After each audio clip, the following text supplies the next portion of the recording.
안녕하세요, 슈북입니다. 오늘은 츠즈무라 미즈키 작가의 아침이 온다를 들려드리겠습니다. 제 영상은 책의 결말을 포함하고 있습니다. 그럼 지금부터 시작합니다.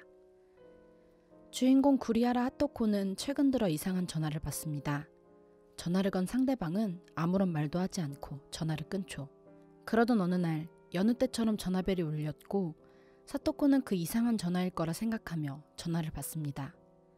침묵이 돌아올 게 뻔하다고 예상했지만 수화기 너머에 유령 같은 젊은 여자의 목소리가 흘러나옵니다. 자신을 가타쿠라라고 밝힌 여자는 대뜸 아이를 돌려달라는 말을 합니다.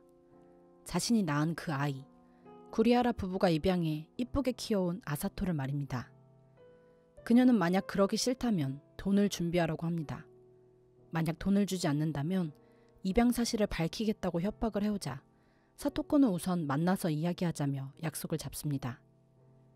사토코와 남편 기요카즈는 아사토가 유치원에 간 사이 그녀를 집으로 들입니다.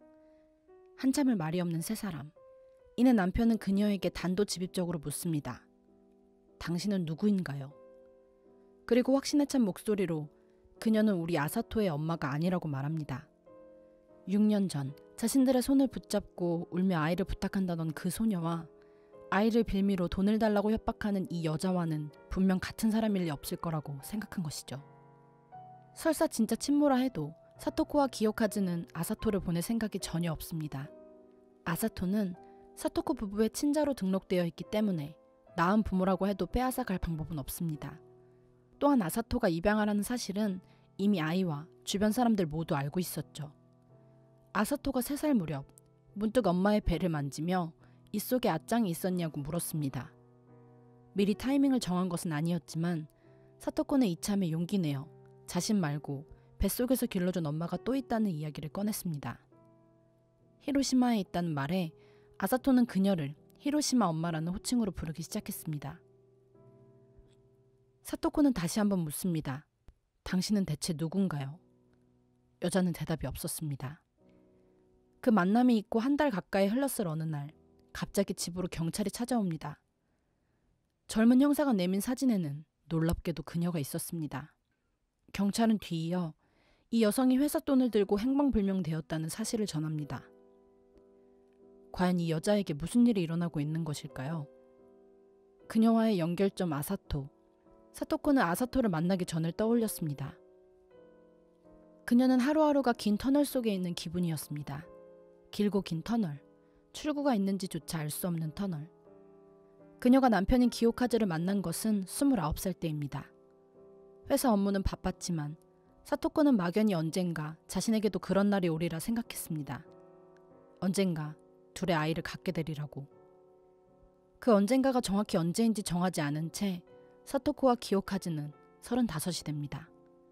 친정에서 아이를 가지려는 압박에 못 이겨 둘은 병원을 찾았습니다. 그리고 듣게 된 충격적 이야기. 무정자증. 일말의 가능성이라도 부여잡기 위해 그들은 시술을 시작했습니다.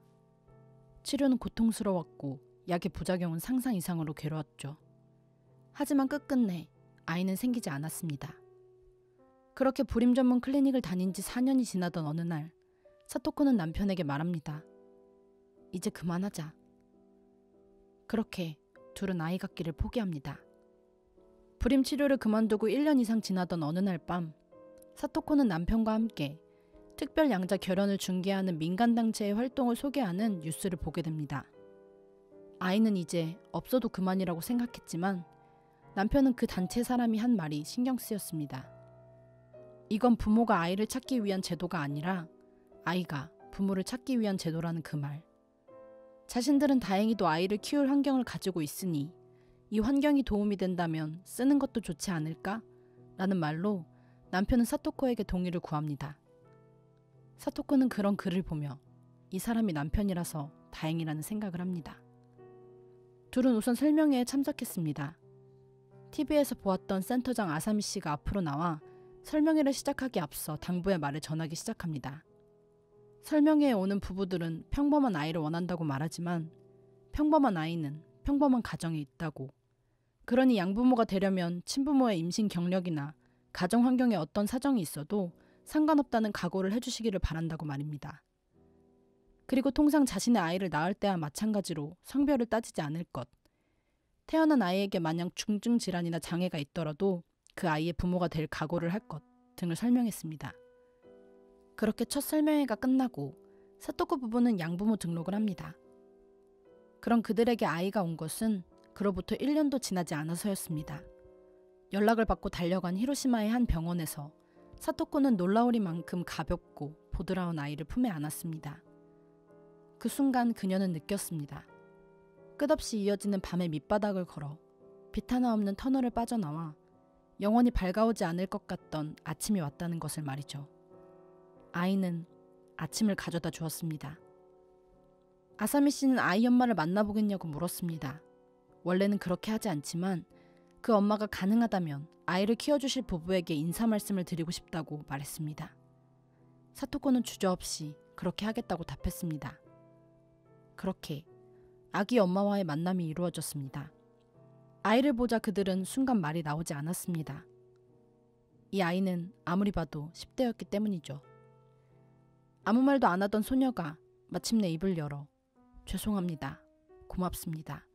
이 아이를 잘 부탁합니다. 이 세 마디를 되뇌이고 또 되뇌었습니다.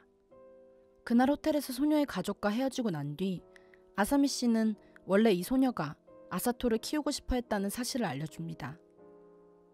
그래서 사토코 부부는 언젠가 그 엄마가 아사토를 만나고 싶어 한다면 그때는 자신들의 연락처를 알려줘도 된다고 아사미 씨에게 전했습니다. 그리고 6년이 흐른 지금 카타쿠라 히카리라고 밝힌 여자가 사토코 부부를 찾아왔던 것입니다. 다시 6년 전으로 돌아가 보겠습니다. 카타쿠라 히카리는 중학교 1학년 때 다쿠미와 사귀기 시작했습니다. 그녀가 그의 집에 처음 놀러가게 된 것은 사귄 지 반년이 지났을 무렵입니다. 둘은 처음에는 이야기만을 나누다 단둘이 있는 시간이 즐거워질 때쯤 입을 맞췄습니다. 점점 그런 날들이 이어졌고 그러다 키스만으로는 끝나지 않는 날이 순식간에 찾아오게 된 것입니다. 그때 히카리는 두려움과 동시에 기쁨을 느꼈습니다. 두 분 다 교사였던 히카리네 부모님은 엄격한 가르침으로 아이들을 대했죠. 히카리는 부모님과 야한 이야기는 물론이고 연애 이야기도 하지 못했습니다. 그래서 지금 이 행위가 틀에 박힌 사고밖에 못하는 부모님에게 반격하는 기분이 들어 히카리는 몹시 기분이 좋았습니다. 그러나 그런 것도 잠시. 빈혈로 동네 내과에 갔다가 히카리가 임신했다는 사실이 발각됩니다. 이미 23주째 접어들어 중절은 불가능했습니다. 중절이 불가능하다면 출산 후에 어딘가로 넘기면 된다. 그러면 없던 일로 할 수 있다. 라는 사고방식을 가진 부모님은 기어코 특별양자 결연이라는 제도를 찾아내 히카리에게 설명했습니다. 그 제도는 아기를 원하는 가정에서 아기를 낳고도 키우지 못하는 엄마의 아기를 데려다가 그 집의 아이로 자라게 한다는 것이죠. 이제부터 히카리는 그 제도를 알선하는 사람들이 운영하는 기숙사에 들어가 출산 준비를 하게 된다고도 덧붙였습니다. 그렇게 떠밀리듯 히카리는 히로시마의 기숙사에 입주합니다. 그곳 생활에도 적응해 나아갈 때쯤엔 태동도 느끼게 되었죠. 히카리는 아이가 움직이는 게 느껴지면 매달리듯 그 움직임을 따라가 손을 얹었습니다. 여기서 의지할 만한 존재는 자신의 아기뿐이라는 생각마저 들었기 때문입니다. 예정일이 다가왔고 20시간에 이르는 진통 끝에 태어난 아이는 믿기지 않을 만큼 사랑스러웠습니다. 그러나 그것도 잠시. 아기는 아이를 입양할 부부에게로 갔습니다. 그 순간에도 히카리의 마음은 여전히 복잡했습니다. 내 아이인데 자신의 아이를 데려가는 그들이 뻔뻔스럽다는 생각마저 들었죠. 그렇게 모든 일이 마무리가 되고 다시 본집으로 간 히카리는 아기만 태어나면 원래대로 돌아간다. 아무 일도 없었던 것처럼 된다던 부모님의 말이 무색할 정도로 모든 것을 받아들이지 못했습니다. 히카리가 다시 히로시마로 찾아간 것은 17살 때입니다. 가출을 한 것이죠. 그 무렵 엄마 아빠는 히카리 뒤에서 또 다른 히카리를 보고 있었습니다. 그것은 중학교 때 임신과 출산이 없었다면 이러이러했을 것이라는 실패하지 않은 히카리. 그들이 바라는 히카리는 존재하지 않는데도 불구하고 부모님의 마음속에 살아있었던 것입니다. 무작정 기숙사를 찾아간 히카리는 아사미 씨에게 일을 하게 해달라고 부탁했습니다. 하지만 상황이 좋지 않아 센터 운영이 힘들었던 아사미 씨는 잠시 동안만 기숙사에 머물게 허락해 주었죠. 어느 날 부재 중이던 아사미 씨 앞으로 택배가 도착해 그녀의 방으로 들어갔습니다. 여기저기 널려있는 서류들 사이 자신의 이름과 그 옆에 모르는 부부의 이름, 주소와 전화번호 등을 발견합니다. 왜인지 히카리는 열심히 되뇌이며 방으로 들어와 종이에 메모를 했습니다. 얼마 뒤 기숙사를 나와 히카리는 신문 배달 일을 시작했습니다. 그 즈음 새로운 룸메이트로 들어온 도모카와 히카리는 다양한 이야기를 나누었죠. 자신이 아이를 낳은 경험이 있다는 것을 처음으로 밝히기도 했습니다. 그러던 어느 날 업무 시간에 사라진 도모카를 찾아 나선 히카리는 옷가지가 흐트러진 채 멍이 든 얼굴을 한 도모카를 발견합니다. 그녀는 다짜고짜 히카리에게 보증을 서달라고 부탁을 하죠. 당연히 히카리는 거절합니다.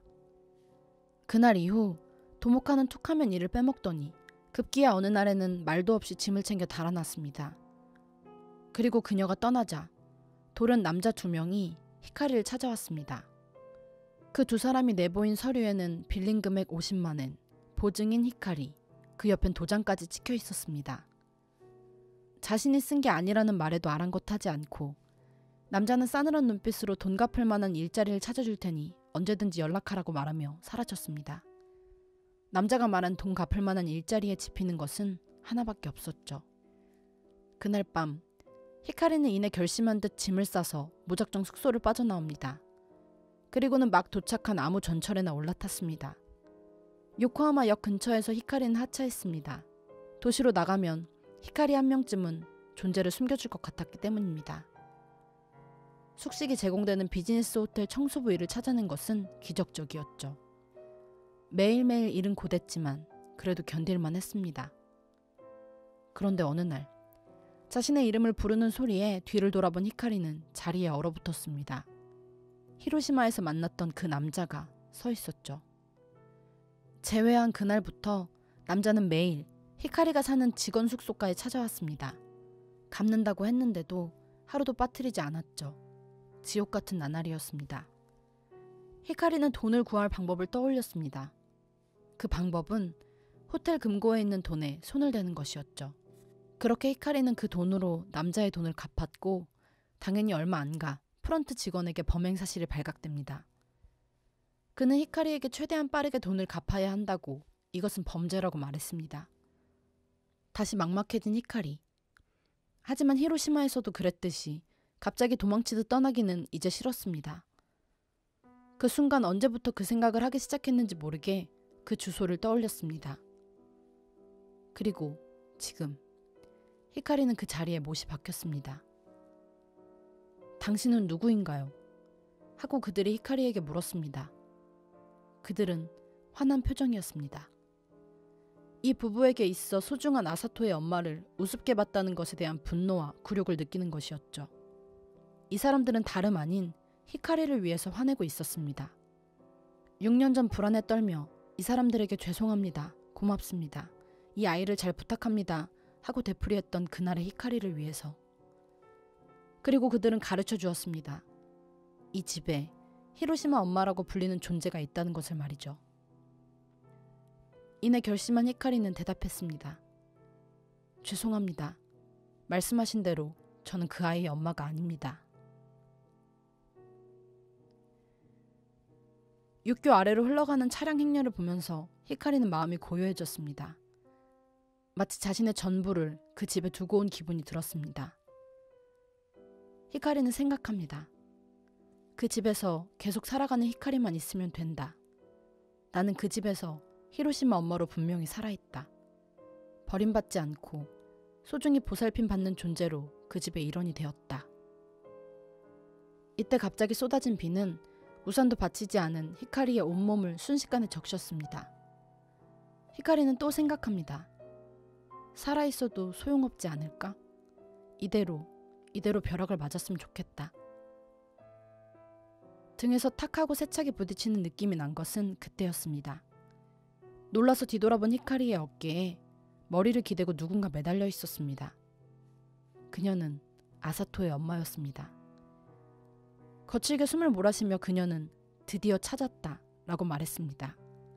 그 눈엔 눈물이 가득 고여 있었죠. 히카리는 시선을 아래로 향했습니다. 노란색 비옷을 입은 남자아이가 그 옆에 있었습니다. 놀라울 만큼 귀엽고 아름다운 아이였죠. 이내 아사토의 엄마가 말합니다. 죄송합니다. 알아주지 못해서 미안해요. 쫓아보내서 미안해요. 히카리는 아무 말도 할 수 없었습니다. 이런 목소리로 자신에게 말을 걸어오는 사람은 두 번 다시 없을 거라고 생각했는데. 세차게 내리던 비가 어느덧 주춤해졌고 그때 아사토의 작은 목소리가 또렷이 들립니다. 엄마, 이 사람 누구야? 그 질문에 아사토의 엄마가 대답합니다. 아사토의 히로시마 엄마야. 그때까지 내내 엄마만 보고 있던 그 눈이 처음으로 히카리만을 쳐다봤습니다. 두 사람의 눈이 마주쳤고 스스로도 들어본 적 없는 커다란 소리로 히카리는 울음을 터뜨렸습니다. 히카리의 등에 손을 얹은 채 아사토의 엄마가 말합니다. 같이 가자. 어느새 눈앞을 가리는 빗줄기가 점점 가늘어졌고 아사토의 맑은 눈이 두 엄마를 한없이 바라보며 이 책은 끝이 납니다. 어떠셨나요? 책에 대한 제 감상평은 댓글에서 확인해주세요. 제 영상이 마음에 드셨다면 좋아요와 구독 버튼 눌러주세요. 그럼 다음 영상에서 찾아올게요. 모두 행복한 하루 보내세요. 지금까지 슈북이었습니다. 슈북슈북.